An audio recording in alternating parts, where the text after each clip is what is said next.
kapwa nakikinig.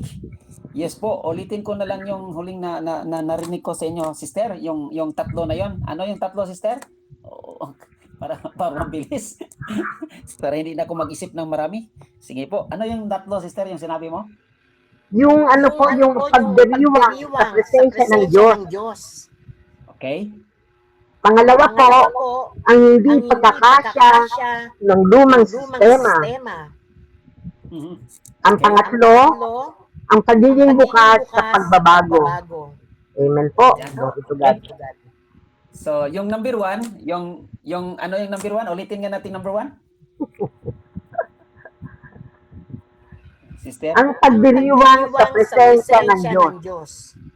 Okay. So, yung pagdiriwang sa presensya ng Diyos, kasi sabi nga, sa lahat ng halos karamihan sa ating mga panahon, sinabi nga, let us celebrate, no? Let us celebrate. So, worship, praise, papuri sa Diyos, let us celebrate. Sa pakikinig, salita ng Diyos, thankful, panalangin, let us celebrate. So, ito ay pagdiriwang talaga, celebration. So, para masaya, no? Pag may celebration, may pinagdiriwang, masaya. Okay?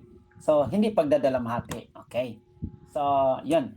Kaya nga, ang punto dito ni Jesus na, nandiyan ang presensya niya eh. So, nandyan siyang bilang bride, no? Tayo ang groom, no? So, siya ang bride. Ibig sabihin magkasundo ang bride at saka groom. Siya na yun na dumating. So, yun ang presensya niya. Di masaya tayo, mag-celebrate tayo. Di ba? So, ang sinasabi sa iba din na sign, no? Sign of times, no? Sign of times. Anong direksyon ng ating discernment na let us see, let us not ask the sign of times, but let us read the sign of times, no? So, basahin na natin kasi nandyan na. Okay. Pero ang mahirap sa mga baguhan sa nagbabasa ng Biblia or sa mga nagumpisa pa sa spiritualidad, mahirapan sila na, saan ba talaga ang presensya ng Diyos? Mahirapan sila kasi yung sinasabi ng umpisa pa sa process ng pananampalataya na yun ang sinasabi kahapon, no, na umiiral pa yung to see is to believe. So, mahirapan sila. So, pero pang nandyan na tayo, ibig sabihin, nasa kasakay na tayo, dandahan na tayo, madali na lang makita ang presensya ng Diyos. At madali na lang din i-celebrate. Okay? Madaling makita kasi madaling na i-celebrate. Kasi nandyan na eh. We immediately read the sign of times, not anymore the asking the sign of times. Okay? So, kakaiba talaga, no? Ang sa mga baguhan kasi naghintay pa, naghanap pa nga ano ba ang sinyalis, Lord, na nandyan ka, saan ka, mga ganyan nga tanong, no? Pero sa atin hindi na, nandyan na, nandyan na, basahin mo na lang, ibig sabihin intindihin mo na lang, di ba? Kakaiba ang level up, no? Level up. Okay. So, lahat ito ay pagdiriwang sa nakakataas na antas, no? Yung pagdiriwang talaga. Ang pag-intindi na ang Diyos po ay ating sinasamahan. Bakit? Kasi siya po ang unang lumapit. Lumapit sa mundong ito. Siya pong unang bumaba. Kasi pinalayas na nga naghanap na nga aliw-aliw na nga, pero hindi pa rin mahanap-hanap ang nais ng tao. Walang kakontintuhan. Hanggang ito ay makontento sa presensya ng Diyos. Kaya nakita ng Diyos ito, inintindi niya ito, na siya lamang ang bumaba at magpakumbaba alang-alang sa atin. Imagine na, in favor of us. So, He did the best and all the best, no? From God Himself para lang sa atin. Matindi, no? Ang pagpapahalaga, matindi ang kabutihan ng Diyos, no? Na ipinapaabot niya sa atin kasi hindi natin kaya eh. Hindi din natin mahahanap. So kaya nga Diyos po ang lumapit sa atin at ngayon na dumating na siya, and then we read these times, no, yung sinasabing we discern these times nga, presensya ng Diyos, nandyan na, andito na, yun lahat. Let us celebrate. Magsaya na tayo. So, okay yun. Tapos, dahil doon, kaya nga binara sila ni Jesus agad kasi yun na sinabi ni Brother Robert kanina, kasi in-emphasize pa rin nila yung pag-ayuno. Okay lang yun, tama naman ni Sister Violeta na hindi naman mali ang pag-ayuno. Ipapalagay lamang, no? Ibig sabihin, iayos mo naman. So, hindi naman sa panahon, di ba? Panahon din yan eh. Hindi naman sa lahat ng panahon mag-ayuno ka. Kasi si Jesus nag-ayuno ng 40 days. Pero hindi lahat sa buong buhay na ng 40 days. Di ba po? So, tayo mag-ayuno sa panahon na masakit ng ating mga kasukasuhan kasi marami nang kinakain. O, di ba? Hindi sa lahat na busog ng busog tayo, di ba? Kasi minsan magkulang din. Kaya nga, may panahon talaga magamit ang ayuno. At mag-ayuno din, hindi lang sa pagkain, kundi mag-ayuno din sa anong mga sobra. O, yung na sobra na, hindi lang para sa bilbil nga tiyan or sa kain nga, kundi may mga sobra kasi na hindi mo na kailangan. So, imbis nga haasamsamin, angkinin, lahat-lahat, ay hindi naman kailangan yan eh. Kasi mawala lang yan eh. Parang bula, no? Kung mamatay ka, mawala lang yan. So, hindi kailangan. So, ipamigay na. Ipaabot na. Kaya nga, yung the best, yung sinasabi, kasi binara sila ni Jesus, pinaringgan agad, na, nga, sumusunod nga ayon kay Juan, sumusunod na guys ayon sa tradisyon, sa pag-ayuno. Pero, hindi na mapapalagay ang inyong mga intensyon kung bakit kayo nag-ayuno. Kasi mas mahalaga pang tuon ng pansin nga nag-ayuno ka nga, mawalan ka ng pagkain, mawalan ka ng anong sa iyong, ang tawag doon, yung mga damit, mawalan ka nga kasi marami na iyon at sobra-sobra na at hindi mo na kailangan mong magkaroon kang sakit. Kunti lang sakit. Kunti lang muna. Pero kung gusto mong pasaktan mo pala ang sarili mo kasi hindi mo naman kailangan, huwag mong angkinin lahat yan. Ipamigay mo na. So yung pamigay, lalo nang hindi nag-practice sa pamigay, ay masakit talaga yun sa loob. Ay, wag yan. Wag yung ibigay. Gusto ko yan. O, di ba? Mayroon, ibigay na ito kasi hindi naman ito nagamit sa'yo. At unang-una, kasya pa nga. Kasya ko pa yan. Maganda yan. O, yes. So, ibig sabihin, may sakit na loob doon nga, huwag pamigay. So, ipamigay na kasi hindi mo naman nagamit eh. Hindi nga nagamit. Kasya mo pa, maganda nga, pero hindi mo nagamit eh. Hindi na yan sa'yo. So, hindi lang sa pagkain ito, na ang purpose ng pag-ayuno, na upang higit pa na makatulong sa iba. So, mag-ayuno ka, mag-break ka sa iyong pagkain kasi may iba kang pakakainin. Mag-ayuno ka sa sinasabing ano pang mga ninais mo na pangsarili, damit, relus, ano pa. Kahit anong mga kuan, kailangang bigyan mo sakit ang iyong loob para magbigay ka. Kasi kung wala, ay hindi mo ma-feel eh. No, nakapagbigay talaga ako. Yun, nakapagbigay ako sobra, parang hindi mo maramdaman. Hindi mo maramdaman at parang wala lang. At maganda na yung pag-ayuno, liban diyan na binibitawan mo ang mga attachment na yan na hindi nga malaga, hindi kailangan at hindi mo nagamit, okay? Binibitawan mo yan, ang mahalaga na nakakalugod sa Diyos. Ibig sabihin po na alang-alang ito sa Diyos, alang-alang ito sa pagmahal ko sa Diyos, at alang-alang sa pagmahal sa kapwa. Kaya nga, ini-express ko ito sa pagbibigay. Kaya nga, nag-ayuno ako dito. Okay? Sinabi nila sa mga propeta sa Old Testament, ng pag-ayuno ay pag-ayuno, natural, alang-alang sa mga pobre. Ang pag-ayuno ay hindi lang dyan. Yung pag-ayuno sa sinasabing alisin, iwasan ang mga kasamaan. Di ba? Yung masamang ugali, basta lahat masama. Kasalanan, anong tawag yung divertimento, yung happiness, enjoyment. Kasi masama yun, napapasama ka dyan, iwasan mo at alisin mo yun. Tanggalin. O yun, yung ayuno kasi tinanggal mo. Tanggalin mo yan, ay matindi yan. So medyo masakit. Kasi na-practice na, hobby ka na doon. Ay, hobby ko lang ito. Yung hobby, mga hobby, mahilig sa hobby. Hobby ko lang to, hobby. Yung mga ganyan, hobby. So, yun po. So, tanggalin, iwasan. So, yun ang pag-ayuno. So, bakit na mawalan ka at kailangan mong mawala? Kasi maibigay mo. Okay. Ma-express mo ang iyong sarili na mayroon kang maibigay. Hindi lang sa sobra surplus, kasi ang sobra surplus, parang hindi mo maramdaman. At hindi lang sa paramdaman, kundi alang-alang nakakaigit ito sa Diyos na aking minamahal. Kaya nga in-express ko ito sa pagbibigay, hindi direkta sa Diyos, kundi sa iyong kapwa. So, matindi yan yung ipapalagay. Kung ang movement natin sa parokya, sa komunidad, ay mag-ayuno tayo, in-encourage tayo sa panahon sa community pag-ayuno, yung panahon sa Kwaresma. Hindi lang yun individual, community talaga yun. Pero pag individual, yung sinasabing, sikreto mo yan, bakit nagayuno, malata na lang individual na ikaw lang nagayuno kasi, ba't hindi ka kumain dyan? So nga, nag-dieta ako ngayon.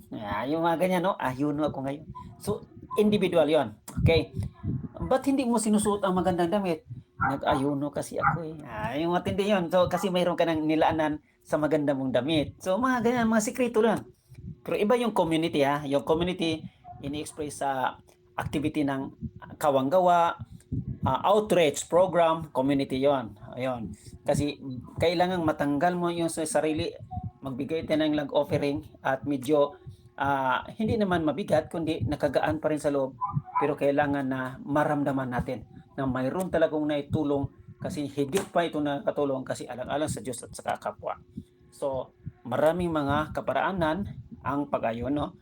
At gamitin natin to sa mapanahon din. Hindi lahat na panahon ay pag-ayuno at pagdalamhati.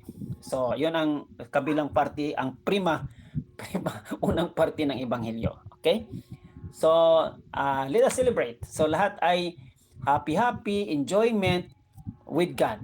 Okay? Masaya naman. Di ba? Masayang Kristiyano. Di ba po? Okay. Kung masayang Kristiyano, kasi may Kristo ka sa iyong buhay, ay masaya talaga yan. Pag hindi ka masaya kasi wala kang Kristo sa iyong buhay, ay talagang hindi ka masaya. Kasi wala eh. Pero kung masaya ka, na wala kang Kristo sa buhay, delikado din yan. So, delikado din. Bakit masaya ka? Ay, wala namang Kristo sa buhay mo. Ay, hindi ka Kristiyano. Ibang kasayahan yan. Okay? So, discernment din. Ang pagkakasaya, pagdiriwang na hindi Kristiyano, anong selebrasyon yan? Yun. Anong pagdiriwang yan? Anong kasiyahan yan? So, kung kakaiba, tingnan natin. Hanggang hindi tayo magkakasala. Di ba? Pero, okay lang. Basta hindi tayo magkasala. Okay? So, yun ang first part po ng ating Ebanghelyo. Nakatuon sa first part ng ating Ebanghelyo kasi dalawang parte siya. At ano yung sunod nga punto, sister? Sister Violeta? Maliban sa number 1, pagdiriwang? Ang hindi pagkakasya ng lumang sistema, ang bagong buhay na dala ni Jesus ay hindi maaaring isiksik sa mga lumang kaugalian na nakatuon lamang sa panlabas ng anyo. Yan. Okay, yun ang second part ng ating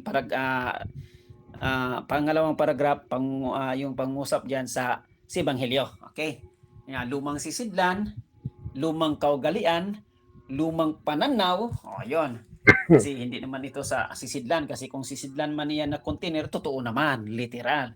Pero totoo din na kung ang buhay mo ay makaluma, ay talagang old-fashioned talaga yan. Di ba po? So, literal. Old-fashioned talaga yan. Ay, ganun kasi siya sa kanyang panindigan at pananaw. Ay, kaya nga, lumang tugtugin ang ginagamit. So, literal din yan. Okay. Pero kung pupunta tayo sa sinasabing moral, spiritual, ayun, kakaiba yun. Pag sinabing moral, yun, papasok na sinasabing ay luma at makaluma ang kasalanan. Okay. Ang kasalanan ay luma iyan. Ang bago po, kasi nasa presensya, nandiriwang natin sa presensya ni Jesus, ang bago ay yung sinasabi ng conversion. Okay, conversion. Bago ay kasi may pagbabago. Bago kasi may pagbabalik loob. Bago kasi may conversion. Change of life, no? Conversion. At sinasabi, kaya nga ang luma ay luma talaga, lumang tugtugin, at na-repair agad sa makasalanan at mahina at ano pa na nalayo sa Diyos. Kung bago na tayo, bagong buhay na, bago na lahat. Kasi nandyan na tayo, nagdiriwang na tayo sa presensya ni Jesus. Nandito na siya, pumarito na ang Diyos. Okay? So, nandyan na. Bago, makabago, at hindi na lumang tugtugin. So, ngayon, kasi makabago ng lahat, nandoon din yung sinasabing conversion, ano pa yon? Yung change of life, nandoon yung sinabing Christian growth, Christian transformation. So nag-transform na tayo, nag-mold na tayo, nag-evolve. Evolve, ibig sabihin, talagang kakaiba na, no? Ang porma ng iyong imagine, yung layunin ng iyong pagka-Kristiyano, kakaiba na. So, nag-evolve na. So, nag-level up na, nag-higher na, no? Nag-growing na. So, yun po. Yun, kailangan ito. Kasi kung maiwan ka doon, sabi nga nila, titingnan natin ang how to make better our life. So, sabi nga, to make better our life, titingnan natin ang past. I-examine natin at kung ano ang makakatulong to make better. Gagawin natin. para yung future natin ay hindi talaga, ngayon natin hindi talaga ma-stagnant. Ibig sabihin, hinto na lang tayo sa buhay natin, kontento na lang tayo sa buhay natin, ay wala na. Ayaw ng Diyos din yan. Ayaw ng Diyos yan. Gusto niyang maninibago, pagbabago.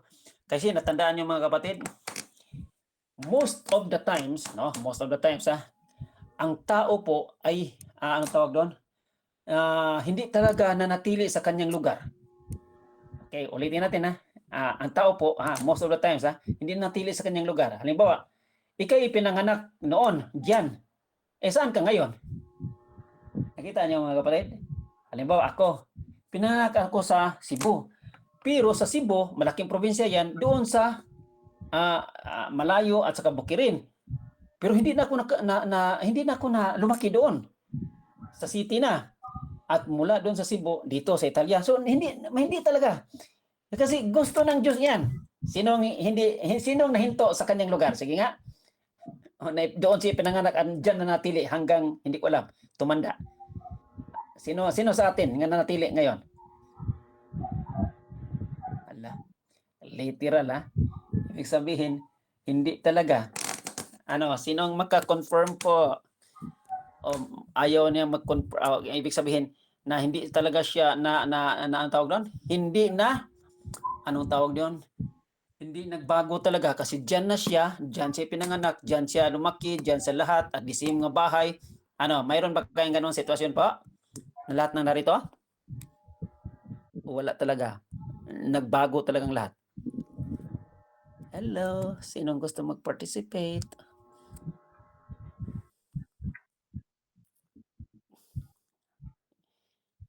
Kasi gusto ko ng conversation dito, yung interaction po. Para makita natin. Kasi ang panawagan kasi ng Diyos, huwag kang huminto, huwag kang magkontento. Kasi mayroong panawagan ng pagbabago. At manibago ka talaga. Kasi kung hindi, ano ba yan? Nasa luma ka pa rin nga sistema. Tugtugin. Di ba? So bago na ngayon, Brad. Bakit? Una-una, bagong lugar na ito eh. Bago na ako ngayon eh. Yung mga ganyan. Di ba? Lahat bago. Ano sa tingin niyo mga kapatid? Sino ang naiwan dyan na natili sa kanyang lugar? Wala. Talagang lahat hindi nahinto. Hello, ilan ba tayo dito? Number 23, 24, 25. Wala po. Maka-confirm ba kayo? Hello, amen. Say amen. If not, okay. Kasi, yung bata pa tayo, ay dyan tayo. Kasi nagdepende tayo dyan sa ating parent. Pero, maski ating parent, talagang lilipas talaga at ang tawag doon, luluwas talaga ng ibang lugar. Yun, nakita niyo yung Ebanghelyo, palaging si Jesus ay pumunta sa iba yung dagat, iba yung lugar, iba yung barangay, distrito, talaga palaging ganun. Kasi gusto ng Diyos yan eh. Huwag kang manatili sa iyong lugar. Gusto ng Diyos yan. Nakita niyo ang panawagan ni Abramo? Hindi siya nanatili sa isang lugar. Nakita niyo yung panawagan ni Moses? Hindi siya nanatili sa isang lugar. Nakita ninyo ang movement ng Israel? Hindi talaga nahinto sa isang lugar. Palaging bumalik, pumunta sa alipin, na-colonize, at nabalik na naman, at lalo na ngayon sa Propeta Amos, sa first reading. Di ba po? Di ba? Noon nga sinasakuan sila, naging alipin, kaya binalik na naman at pinapangako na naman ng Diyos ang bagong buhay, ang kasaganahan, at lahat ay magtanim, uminom kung anumang mga bunga. Ay, imagine, yan ang tuno sa first reading po. So, nung pagbasa, di ba? Kasi gusto ng Diyos yan, na gusto niyang lahat ay magbabago. At maninibago ka talaga. Kasi kung hindi mo maramdaman eh. So talaga, ibig sabihin, may kakaakibat talaga ng mga aksyon ng God, the movements of God, the presence of God na siyang maging sayo ay pagdiriwang, maging sayo ay medyo masakit-sakit, kasi ilabas ka talaga niya sa kalagayan na iyan. Palagay natin, mula sa kasakitan, doon sa pag-ahon at kaligayahan. Yung mga ganyan. Mayroon din ganon, pagdalamhati at kasayahan. So, iahon ka talaga niya, iangat ka niya at ialis. Di ba po? Say amen naman sa kayo diyan. Okay na po? Okay. Yun ang punto ng second paragraph ng gospel at may turing din na ang lahat po na tono, konteksto sa first reading ganun po na ibinalik na ng Diyos ang lahat ng kasaganaan, ipinapangako ng Diyos ang lahat ng kasaganaan. Bakit? Kasi nandito na si Jesus, konkretong bumaba at nagpapakumbaba sa kanyang sarili upang mayabot lang ang kanyang kamay at mahila at mayahon tayo sa kalagayan nito na makamundong lupain. Makamundong lupain, grabe no? Doble ha? Lupa ng makamundo pa. Mayroon ba ganan mga kapatid? Okay. Sige, okay na po mga kapatid. Pwede na kayong mag-follow up tanong po. Okay na tayo, Sister Violeta? Nakuha na ba yung tatlo, Sister? Tatlo na ba yun? O yung isa, Sister? May tatlo pa ba, Sister Violeta? Yung pinakauli po yung pagiging bukas sa pagbabago, ang bagong sisiglan ay ang pusong handang matuto, magbago, at magmahal ayon sa diwa ng pag-ibig ni Jesus. Yan, okay, yan. Medyo na-mix ko na lahat, no? So, ibig sabihin, talagang bukas sa pagbabago, may pagbabago at maninibago ka kasi kailangan ng Diyos na ipadarama ito sa iyo. So, kasi otherwise ay hindi mo makita eh.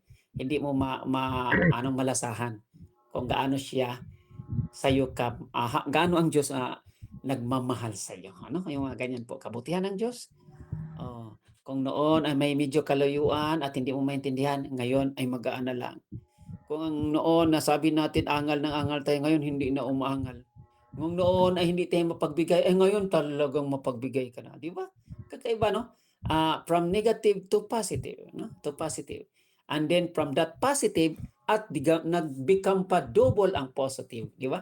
So ibig sabihin, make better and better.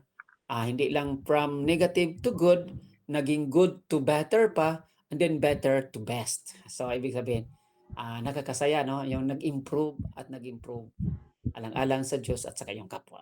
So importante na hindi tayo naiwan at nanatili sa isang katayuan lamang, sa isang kalagayan lamang, kundi nagbabago at may mga pagbabago mangyari at itong mga pagbabago pinababago ka ng Diyos at maramdaman mo ito. Okay? Kung hindi man ito naramdaman, isip-isip, ibig sabihin, saan na ako? Medyo duda na ako, no? Sa aking buhay o sa iyong buhay. Bakit parang stagnant ako? Parang walang movement, parang walang improvement. Yung mga ganyan. Mag-isip at magdududa ka sa iyong sarili, sa iyong sitwasyon, sa iyong pakipagrelasyon sa Diyos. Kasi parang hindi parang walang Diyos, no? Kasi walang effect eh. Walang effect ang kanyang presensya. Walang effect ang kanyang panawagan na magsaya ka naman diyan, di ba? So pag wala, medyo tayo diyan, delikado tayo. Sana ba ako yung mga ganyan? So, hiro. Ibig sabihin, gumagalaw-galaw ka naman, mag-exercise ka. Tuwing umaga, mag-exercise tuwing umaga. Huwag lang kumanta gano'n. Paano lang? Ano tayo? Yung mga joyful songs sa charismatic na lang para masaya, di ba? Tuwing umaga, anong tawag doon? Pag-exercise tayo tuwing umaga. Ay, gagawa ka na lang ng mga action songs sa charismatic, di ba po? Talaga parang gumagalaw-galaw at makita agad na, ito ang movement, ang gusto ng Diyos. Yes po, sister. Yes po. Sa halip na exercise tayo. Ganito yung pang-charismatic. Pagkagising sa umaga, Jesus, ikaw ang naiisip, di ba? May action yan. Mayroon pang choreography yan, di ba? Hindi yan. So, yun. Kakaiba na talaga. Kakaiba na. Yung kanta natin noon ay mag-exercise tayo tuwing umaga. Ngayon, kakaiba na. Di ba? Pagkagising. Anong tawag niya, sir? Kantahin nga ulit. Pagkagising sa umaga, Jesus, ikaw ang naiisip. Kaya't ang buong katawan ko'y punong-puno ng pag-ibig. Katawan ko'y napapaindak. Puso ko'y umaawit. Ang mga kamay ay kumakaway sa tutuging makalangit. Baywang mo'y kumekambo. paamoy nagchachacho. Yun lang, bro. Hindi. So, ganun po. Kakaiba talaga yung buhay Kristiyano, masayang Kristiyano. Kasi nangingibabaw ang presensya ng Diyos. Ang lahat ay pagdiriwang. Kung hindi man pagdiriwang ito, sige lang. Yun ang sinasabing, sabi nga, hindi nga, mali nga yung sinasabi nila nga, mali nga yung sinasabi nila nga.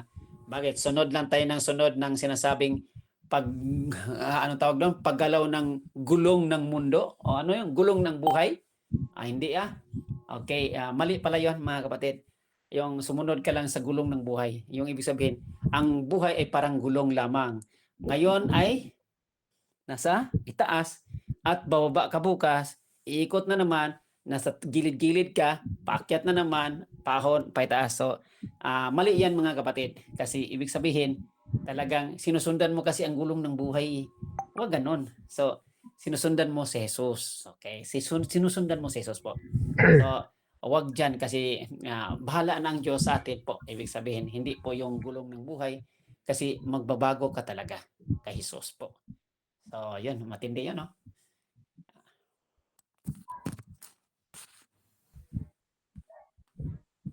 Okay po. Mga kapatid, meron pa po bang mga katanungan o mga sharing?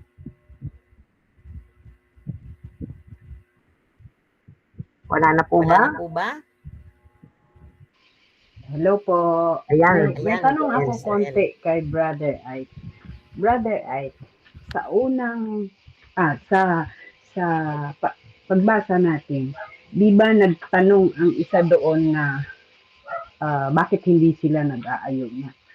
So, ang tanong ko, ibig sabihin, sa sagot na yun ni Jesus, alam niya sa puso ng tao kung ano ang kung ano yung nagdududa ba siya, bakit niya tinanong. Masama ba, ibig sabihin, ito, minasama ba ni Jesus ang pagtanong ng isang taong yun na bakit hindi sila nag-aayuno? So, hindi naman minasama kasi sinagot sila ni Jesus, pero yung sagot ni Jesus, medyo palalim na pabalang. Parang ininsulto agad yon. Palalim yun eh. So, ibig sabihin, kasi may nakita na kasi si Jesus, Panginoon naman nakita itong tanong na to, trap na ito, hindi trap, ay talagang naiwan lang yung sinasabing pangingimbabaw, pagkukunwari, sumunod lang sa lumang sistema, tapos sinunod ang kanilang kagustuhan. Ayun. So, kitang-kita ni Jesus yon. So, hindi, parang matindi, malakas talaga ang dating doon laban sa sinagot ni Jesus. Okasyon din yun na sinagot ni Jesus na hindi direktahan. Matindi, no? Hindi naman direktahan yung sinagot yun. Hindi nga maging literal kasi kung literal pa ay talagang doon na lamang sagutin na sana kasi ito si Juan ay ganito at ako na ito. Ayun. Si Jesus ay hindi nagpapahiwatig pa rin. Okay? Na yung may groom at yung may bride, ganyan. So yung pakipagrelasyon, yung pakipagrelasyon sa pagdating ni Jesus na presensya, na siya ay parang groom, parang bride at tayo yung groom. Paggaya sa kasal, okay? Kaya nga mayroong mga pahiwatig na pagdiriwang. Ayan po. Okay, so ibig sabihin na ang Diyos lang ang nakakaalam kung ang taong yun na nagtanong ay anong intention niya sa kanyang tanong. Either tunay nga naman na tanong iyon or pagdududa, no? So sa panahon ngayon, paano natin masiguro yung isang tao na pinapakita niya sa bawat isa sa atin na nagsisikap na magsilbi sa Diyos, no? Na alam naman natin na lahat, lalo na dito sa ating community, nagsisikap para makasunod, no, sa ating Panginoon. So, kung may pagdududa ang bawat isa, paano natin malaman na yung taong yun ay pinapakita lang pala? Diba? Sige nga, Brother Hai, pagkapaliwanag, paano natin masigurado sa kapwa natin na yun ay pagkukunwari lang, na samantalang tayo nandito na para patunayan natin na tayo ay sumusunod. Lalo na ngayon sinasabi mo na sa magbibigay tayo ng kung anong sobra sa atin. When it comes sa pera, financial, lahat tayo ay nangangailangan ng pera at hindi natin pwedeng sabihin na lagi tayong may sobra. So kung hindi tunay at bukal sa kalooban ng bawat isa ang pagbibigay, paano mo sasabihin na ipapakita mo magbigay when it comes financial? So, ibig sabihin, ang lahat na nagbibigay ay kusang loob nun. Dahil hindi pwede natin sabihin na ako ay magbibigay dahil sobra sa akin. Lalo-lalo na sa mga OFW. Salamat, Brother Ike. Paki-explain mo.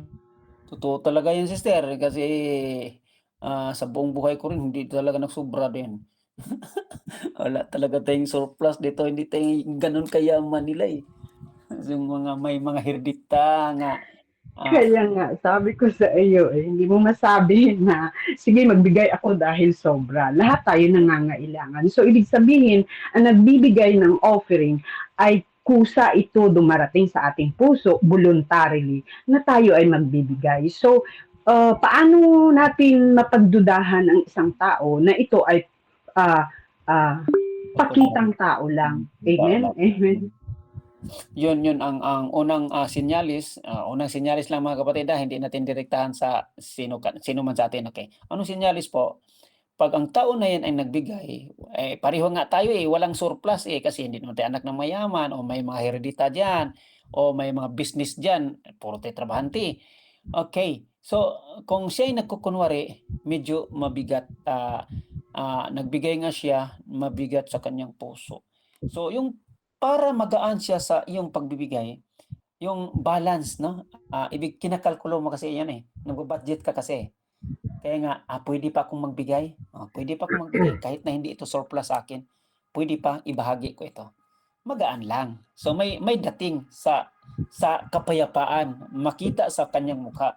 Pero kung nagbigay ka naman nakasimangot, or kunwari nagmamataas nagmataas ang kilay, ang huso, tapos later on angal dito, angal doon, sa sekreto lamang, yon.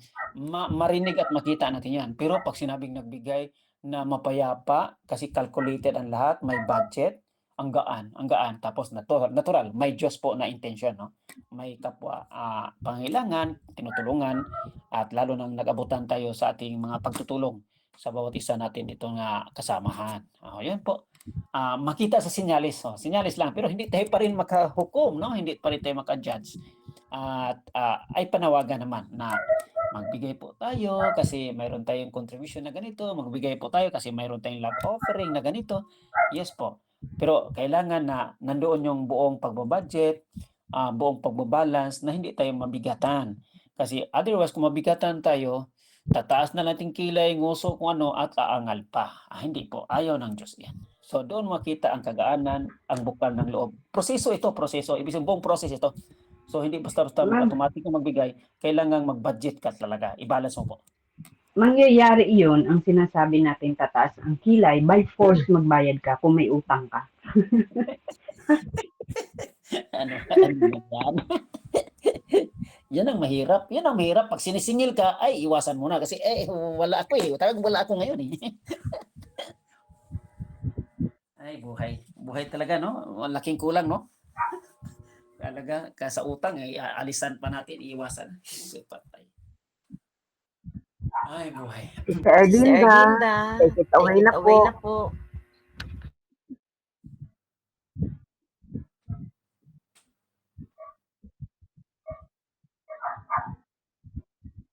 Sister Erlinda.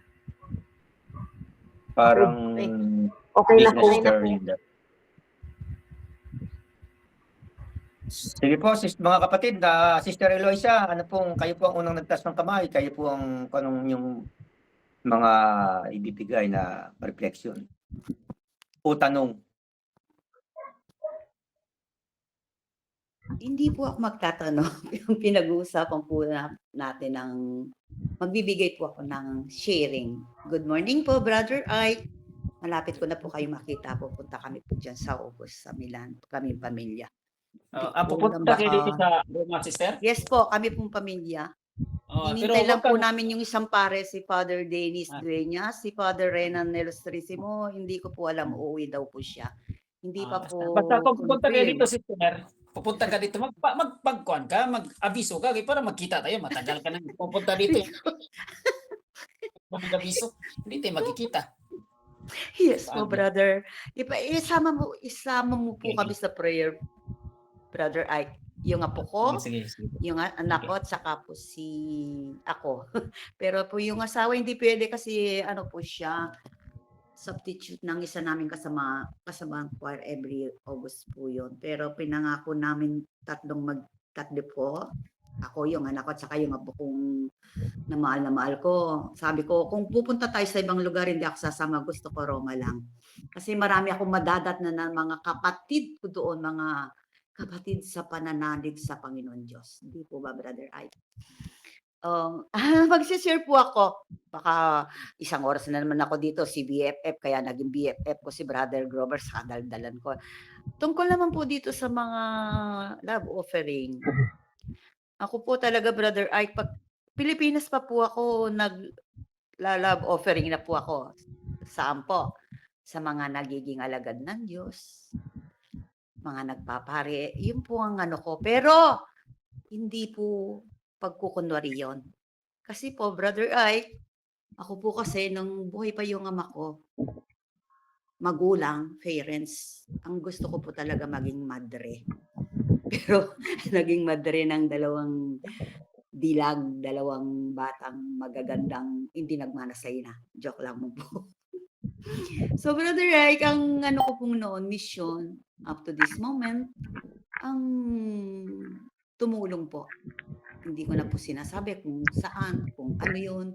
Pero talaga po, Brother Ike, may isa po ako talagang mahal na mahal kong nagpare. Yung nanay po niya, naka-peacemaker. So, hanggang ngayon po, suportato ko po yung sa pagpipeacemaker niya at sabot po ng kaya ko, heartily given po, tinutulungan ko po yung ina ng paring yun. At saka yung paring pong yun, parang naging panganay kong anak. Wala po akong anak na lalaki, so siya po ang naging anak kong lalaki. Pero Brother Ike, ang patumbas naman po yung mga prayers. Kung ilang beses po siyang lumuon, magbisa, magrosaryo, talagang proud na proud po ako sa sarili ko. Kasama po ako at buong pamilya sa mga prayers niya. Kasi po talaga pong ang ginawa ko po para sa kanya since year 1990, kakilala ko na po siya. Seminarista pa lang po sila, marami po sila.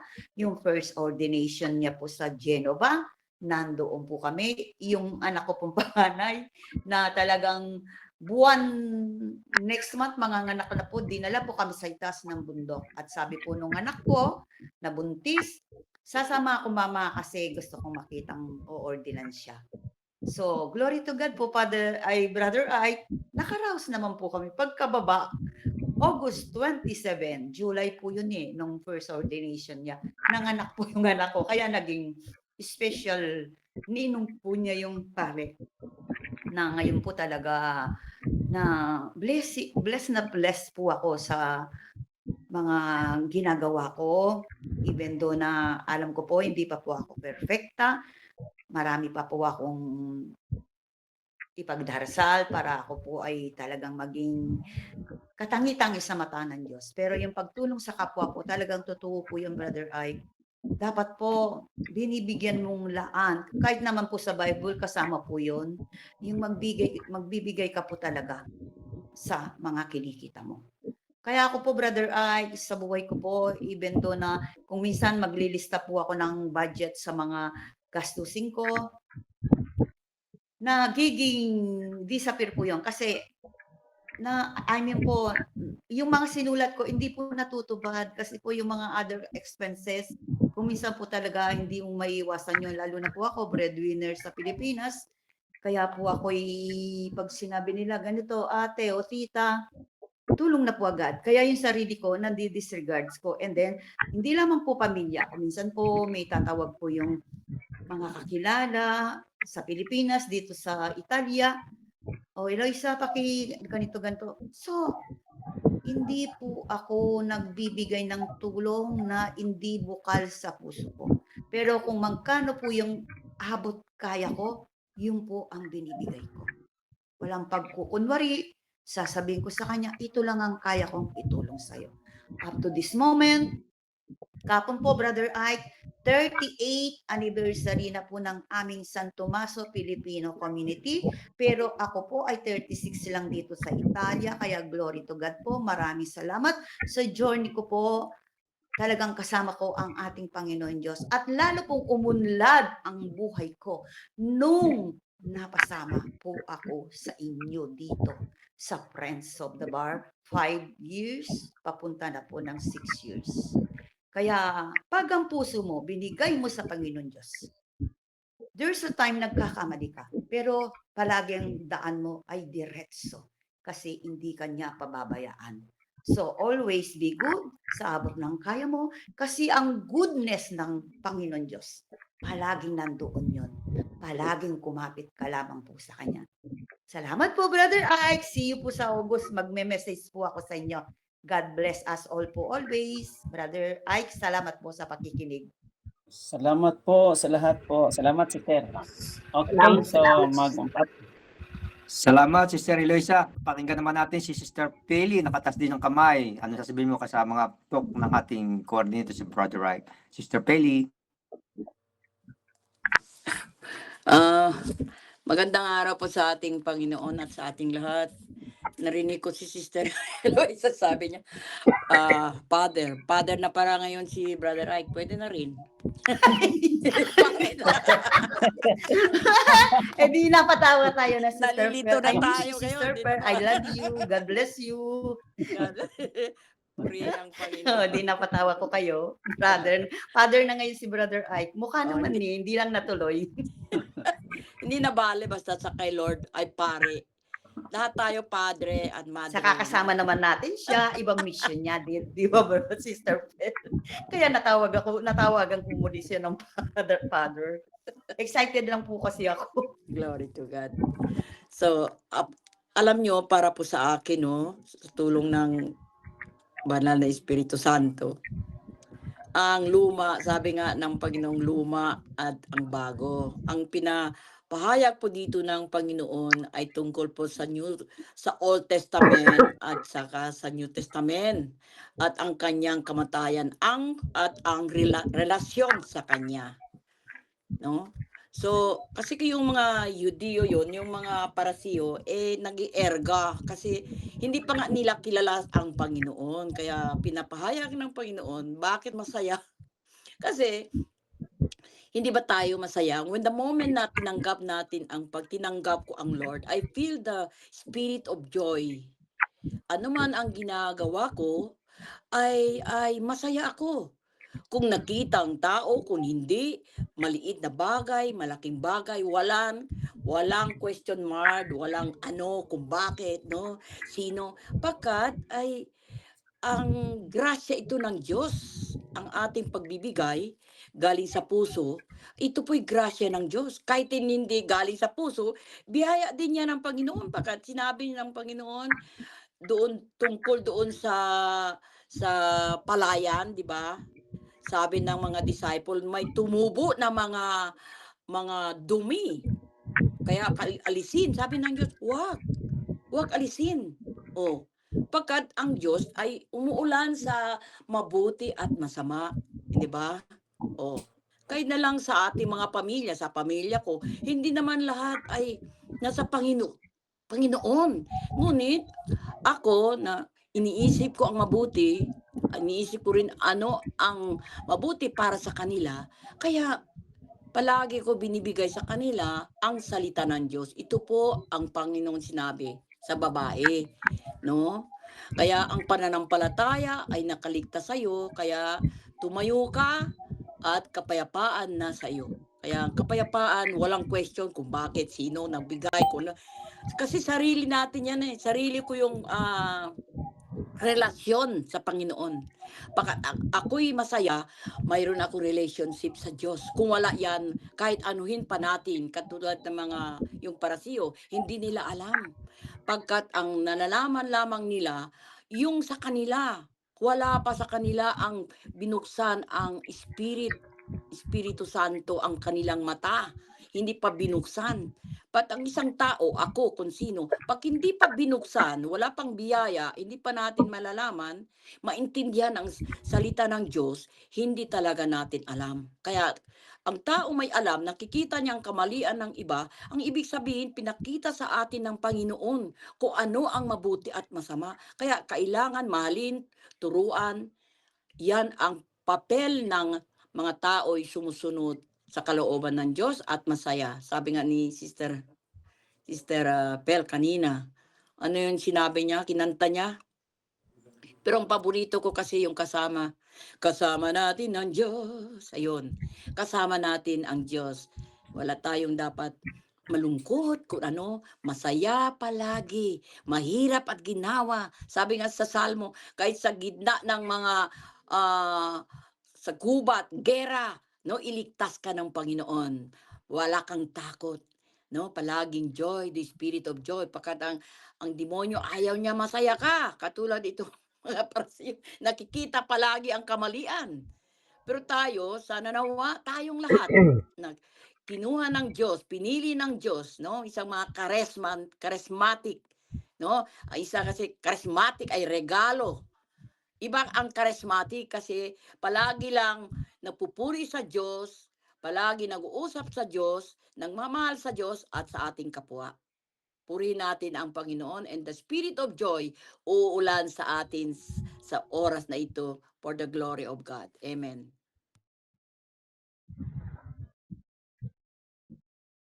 Amen, Amen, mga kapatid. Sige po, Sige po, meron pa po ba? Okay na po, Okay na Brother po, Ike, Brother Ike, para makaano tayo sa recording. reporting. Okay na po ba, Okay bro? na po ba, bro? Yes po, yes po. So kung wala na diyan na hahabol pa, nagtaas ng kamay, sino may magtaas ng kamay diyan? Yes po. Okay na po, Okay na Sister po, Eloisa, Sister Eloisa. Sister Sel. Wala na. Okay, na po. para mayroon tayong treasury. Oh, treasury hunting tayo mga kapatid. Treasure hunting tayo. Mamaya. Tapusin natin ang ating dasal muna. Okay?